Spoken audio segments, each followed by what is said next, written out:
झटका झटका झटका, और ये झटका किसी और पार्टी को नहीं बल्कि विश्व की सबसे बड़ी सबसे प्रसिद्ध पार्टी को जोरदार झटका पे झटका लग रहा है। दोस्तों देखिए ना, अभी नॉर्थ ईस्ट में 3 राज्यों में चुनाव हुआ है, जैसा कि आप सभी को पता है। वहां चुनाव हुए, चुनाव के रिजल्ट आए और उसके बाद भाजपा ने कितना कमाल किया, कितनी सीटें लाई हैं, उस चुनावी गणित को समझने की जरा आप कोशिश कीजिए कि नॉर्थ ईस्ट में क्या कमाल हुआ है भाजपा का, कैसे भाजपा वहां पर कोई खास कमाल नहीं कर पाई है।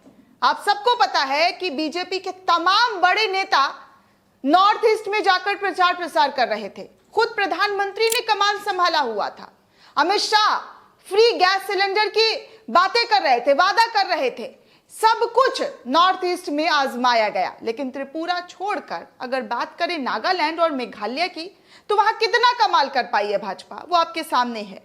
किस तरीके से नागालैंड में गठबंधन वाली सरकार भाजपा ने बनाई है। 60 सीटों वाले नागालैंड में भाजपा ने कितना कमाल किया पता है आपको?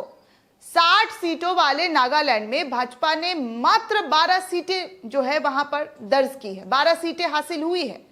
वहीं मेघालय की बात करें तो 60 सीटों वाले मेघालय में बीजेपी ने 2 सीट लाई है और बाकी पर जमानत जब्त। बीजेपी ने वहां भी सरकार बनाई है, लेकिन गठबंधन के साथ 2 सीट लाकर एनपीपी सरकार के साथ गठबंधन बनाकर सरकार बनाई है। तो इन सीटों को देखकर आप ये अंदाजा लगा सकते हैं कि कितना पूर्वोत्तर में उत्तर दिया गया है, कितना कमाल किया है भाजपा ने। एक जगह पर 12 और एक जगह पर 2, लेकिन हमारी ये प्यारी गोदी मीडिया ने कैसे हेडलाइन बना दिया, कैसे हेडलाइन लगा लगा कर दिखाया कि पूर्वोत्तर ने दिया उत्तर। अब ठीक उसी तरीके से भाजपा को उन राज्यों में भी झटका मिल रहा है दोस्तों, जहां पर इस साल चुनाव होने जा रहे हैं। मैं बात कर रही हूं कर्नाटक की। कर्नाटक में भाजपा को झटके पर झटका लग रहा है। हालांकि कर्नाटक में बीजेपी की सरकार है, लेकिन उस सरकार को चुनने के लिए जनता अभी डिसाइड करेगी कि कौन सरकार बनेगा। यहां पर बीजेपी की होगी या कोई क्षेत्रीय पार्टी या कांग्रेस की होगी, ये तो वक्त आने पर पता चल जाएगा। लेकिन यहां पर फिलहाल भाजपा में बड़ा जो है भूचाल आया हुआ है, बड़ी तरीके की जो है यहां पर फेरबदल देखने को मिल रही है। वोमई सरकार और उसी वोमई सरकार के बड़े मंत्री ने भाजपा को छोड़ दिया है, भाजपा से इस्तीफा दे दिया है और इस्तीफा देकर बहुत बड़ा बयान भी दिया है।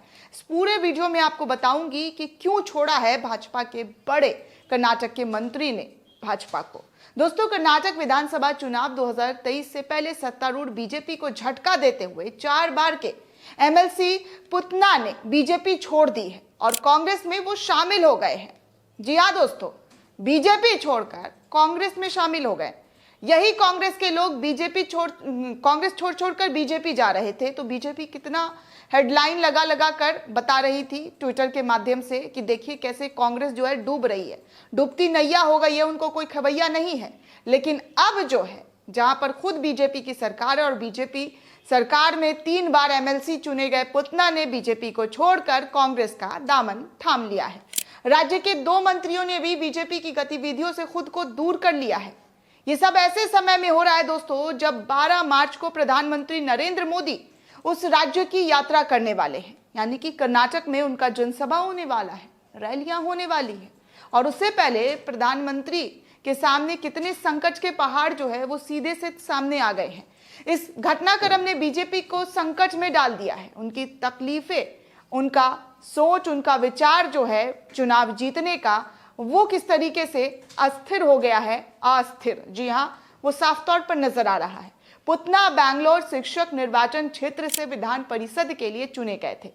बीजेपी ने अभी तक उनका इस्तीफा स्वीकार नहीं किया है। बहरहाल कर्नाटक कांग्रेस के प्रभारी रणदीप सिंह सुरजेवाला, विपक्ष के नेता सिद्धरामैया और राज्य कांग्रेस प्रमुख डीके शिवकुमार ने यहां कांग्रेस मुख्यालय में पुतना का पार्टी में स्वागत कर लिया है। कांग्रेस में शामिल होने के बाद पुतना ने कहा है कि बीजेपी में स्थिति ऐसी थी कि वो कुछ नहीं कर पा रहे थे, वो कुछ नहीं कर पा रही थी। उन्होंने कहा कि मैं अपने एमएलसी पद से इस्तीफा दे दिया हूं और अपना इस्तीफा अध्यक्ष को भेज भी चुका हूं।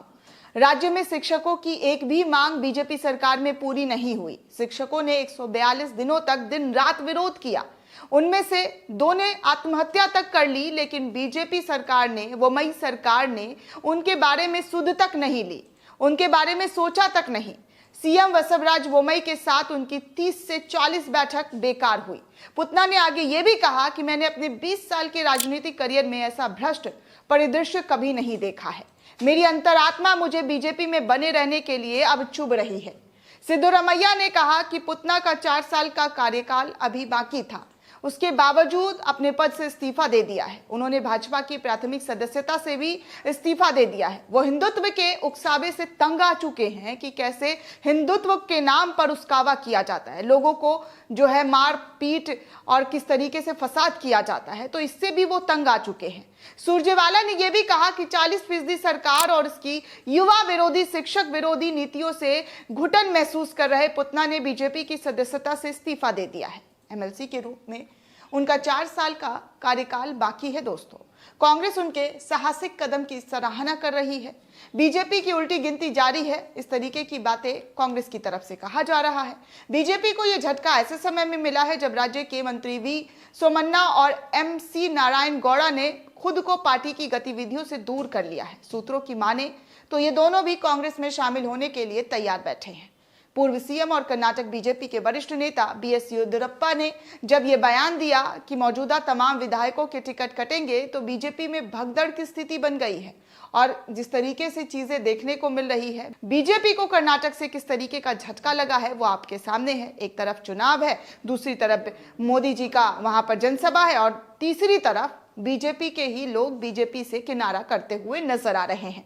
दोस्तों, अब इस पूरे रिपोर्ट को लेकर आप क्या सोचते हैं, आपकी क्या प्रतिक्रिया है, हमें कमेंट सेक्शन में जरूर बताइएगा। साथ ही साथ नेशन 360 को ज्यादा से ज्यादा लाइक, शेयर और सब्सक्राइब करना बिल्कुल भी ना भूलें।